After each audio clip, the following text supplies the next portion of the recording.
Hey, how's it going everyone? I hope that you are all having an amazing day. In this video I'm going to go over the new Nuzlocking game mode that TemTem plans to come out with in the summer of 2021.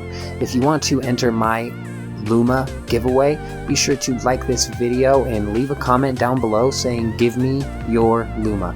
That's it, and then you'll be entered into the Luma giveaway that I'm doing. The first Luma that I catch will be given to one random comment that I happen to pick. So also go check out all of my other TemTem videos because you can have up to 1 entry per video. I'll be compiling all of the comments into a list and then picking from random, so you'll see once I finally catch a Luma. So if you're not familiar, Nuzlocking is a custom Pokemon game mode that has been created by fans that in most cases uses the honor system, which means there's not really a formal game mode for it. But the rules require that if your Pokemon, or in this case TemTem, faint in battle, you have to consider it dead and you can't use it anymore.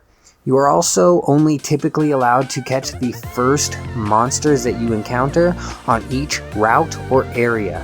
There are all sorts of different variations of this game mode though, but in this video we are going to go over all of the details that we know currently about the Nuzlocking game mode that TemTem plans to come out with. So TemTem's version of Nuzlocking will permanently release any of your TemTem that happen to get knocked out. This is going to make the game a much more hardcore environment. You are going to be needing to manage your inventory and all of the heals you have. Another thing that they're planning on doing in TemTem's version of Nuzlocking is it's going to limit how many TemTem you are allowed to catch per area. So this is also going to make you have to really think as to which TemTem you are going to want to carry into battle.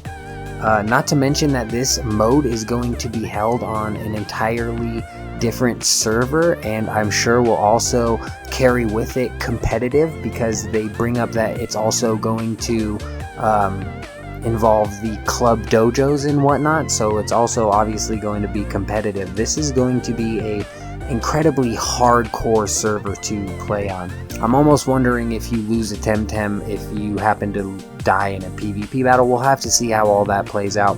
We actually don't have a whole ton of information on this, so hopefully in the near future they release more information on what exactly the Nuzlocke mode will contain. But this is super exciting, man. It reminds me of the hardcore Iron Man mode and the Iron Man mode on old school RuneScape, like where you're not allowed to trade with anybody, and if you die your character is wiped, you know what I mean? That's the end of it. So I'm excited for what TemTem has coming in the future. That's all for me though. I just wanted to give you all a quick rundown as to what Nuzlocking was, because I know that I myself was curious. So I hope you all have a good night.